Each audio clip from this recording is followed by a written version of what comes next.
Hello बच्चों, आज का मैं लेक्चर बैठ के पढ़ाऊंगा क्योंकि मुझे आपको आज बहुत सारी चीज़ें दिखानी होंगी। उनको दिखाने के लिए अगर मैं बार बार मोबाइल के पास आया तो पीछे से स्क्रीन कटती है। पिछले लेक्चर में हमने कई प्रकार की वेल्डिंग्स के बारे में समझा। Fusion welding, pressure welding. Fusion welding के बहुत सारे प्रकार थे, प्रेशर वेल्डिंग के बहुत सारे प्रकार थे। अब सवाल ये उठना स्वाभाविक है कि इतनी सारी वेल्डिंग की टेक्निक्स की, प्रोसेसेस की आवश्यकता क्या थी और कौन सा प्रोसेस कहाँ यूज़ होगा।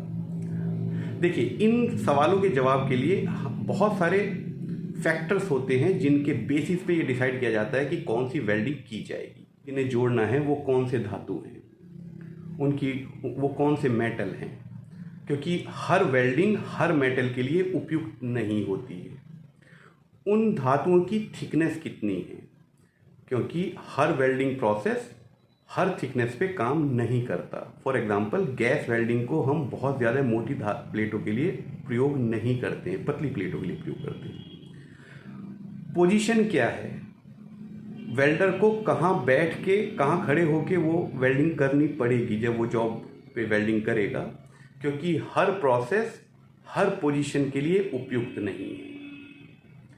क्वालिटी रिक्वायरमेंट क्या है, जब हम वेल्ड जॉइंट लगाएंगे तो उसमें कितनी स्ट्रेंथ चाहिए हमें, क्वालिटी रिक्वायरमेंट क्या है, और निर्भर करता है कि जॉइंट का डिज़ाइन कैसा है। मतलब जब हम दोनों प्लेट्स को आपस में जोड़ रहे हैं, दो धातुओं की प्लेट्स को जोड़ रहे हैं, तो वो किस तरीके से एक दूसरे के साथ जुड़ रही हैं।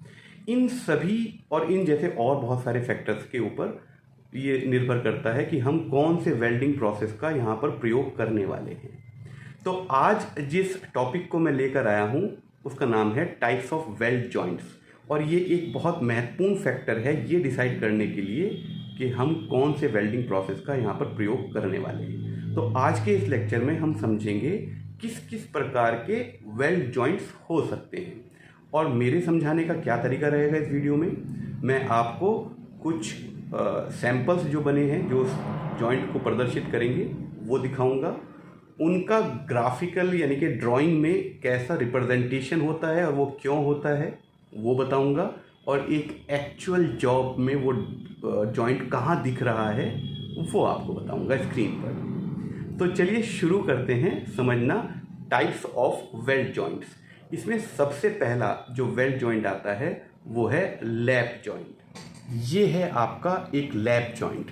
इसमें आप देख सकते हैं कि एक धातु की प्लेट को दूसरी धातु की प्लेट के ऊपर ओवरलैप किया है और यहाँ पर आपकी वेल्डिंग हुई है। आप देख पा रहे हैं, ये वेल्डिंग यहाँ पर और यहाँ पर हुई है। तो जब भी हमारे पास कोई ऐसा जॉइंट आता है जिसमें एक प्लेट दूसरी प्लेट के ऊपर ओवरलैप हो रही है और हमें इसको इस पोजीशन में जोड़ना है, तो इसको हम कहते हैं लैप जॉइंट। कभी भी ड्राइंग में ऐसे हम जॉइंट को रिप्रेजेंट नहीं करते हैं। हम ड्राइंग में जॉइंट को उस व्यू में रिप्रेजेंट करते हैं जिसमें उस वेल्डिंग का क्रॉस सेक्शन आ रहा हो, यानी कि ये कटाक्ष, जो वेल्डिंग का कटाक्ष का सेक्शन है, ये दिख रहा हो अगर आपको, तो हम उस व्यू में हम वेल्डिंग को प्रदर्शित करते हैं। इसकी वजह क्या है, ये दोनों जो जॉइंट हैं उनका डिज़ाइन अलग है। हम इसको लैप जॉइंट कहते हैं, इसको लैप जॉइंट नहीं कहते। ऐसे देखने में हो सकता है ये दोनों आपको एक जैसी दिखाई दे रही हो, इसलिए हम हमेशा ड्राइंग में उस व्यू में वेल्डिंग को प्रदर्शित करते हैं जिस व्यू में वेल्डिंग का क्रॉस सेक्शन आ रहा हो। मतलब वो काट दी गई हो अगर वेल्डिंग ऐसे क्रॉस में, तो उस व्यू में हम हमेशा आपको दिखाएंगे। तो आपको ड्राइंग में या आपकी किताबों में जब भी आपको लैप जॉइंट दिखाई देगा वो इस व्यू में दिखाई देगा।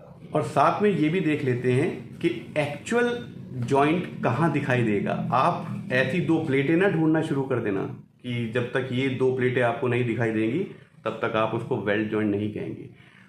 कोई भी जॉब का डिज़ाइन हो जिसमें एक प्लेट दूसरी प्लेट के ऊपर आकर और दोनों तरफ से वेल्डिंग हो रही हो, उसको हम लैप जॉइंट कहते हैं। एक्चुअल जॉब पे ये लैप जॉइंट ऐसा भी दिख सकता है। ये सिर्फ एक सैंपल है, बहुत सारे डिज़ाइन में लैप जॉइंट हमें करना पड़ता है। अगला जॉइंट जो मैं आज आपको बताऊंगा वो है टी जॉइंट। इसकी शेप से आपको दिखाई दे रहा होगा ये टी है, तो इसको याद रखने में ऐसे आपको आसानी हो सकती है। टी जॉइंट में वेल्डिंग कहाँ हो रही है?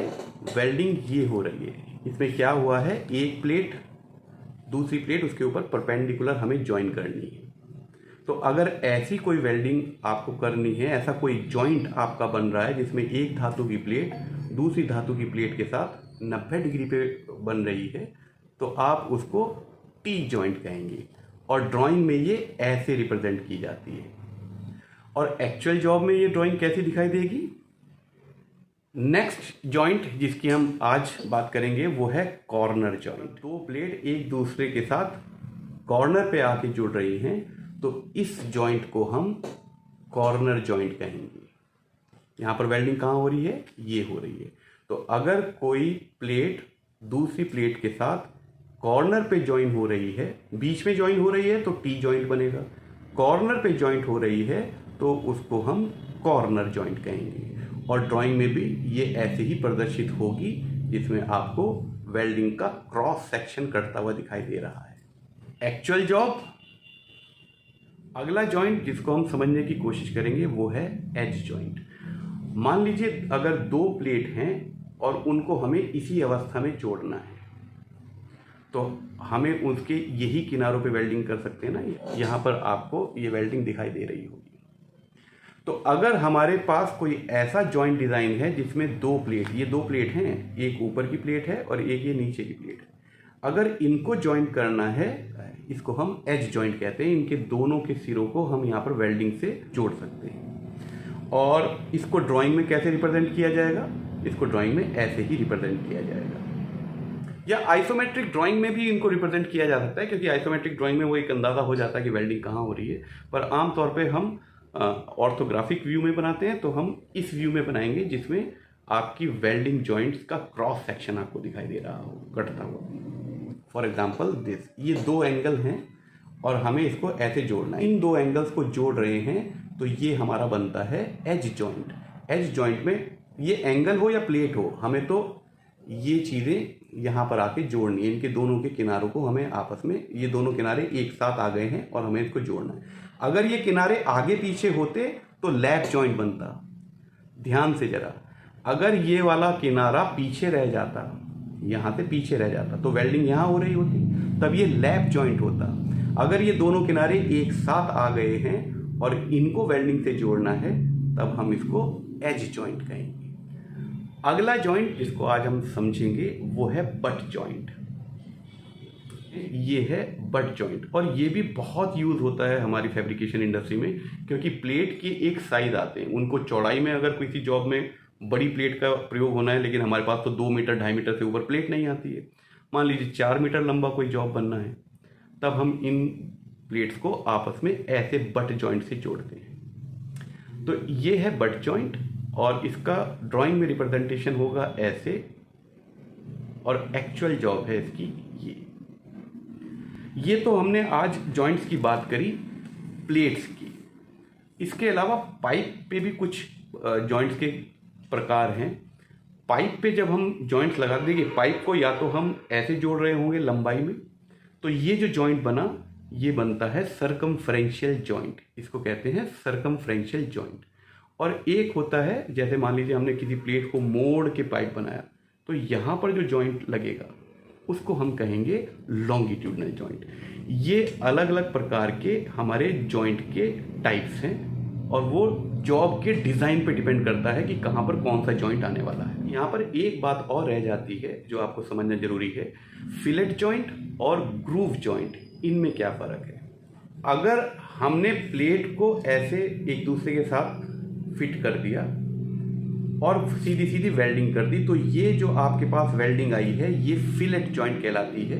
क्रॉस सेक्शन में देखने में ये आपको ट्रायंगुलर शेप की दिखाई देगी, बाहर निकली हुई प्लेट के सतह से, दोनों प्लेट की सतह से बाहर निकली हुई दिखाई देगी ट्रायंगुलर शेप की। इसको हम फिलेट जॉइंट कहते हैं।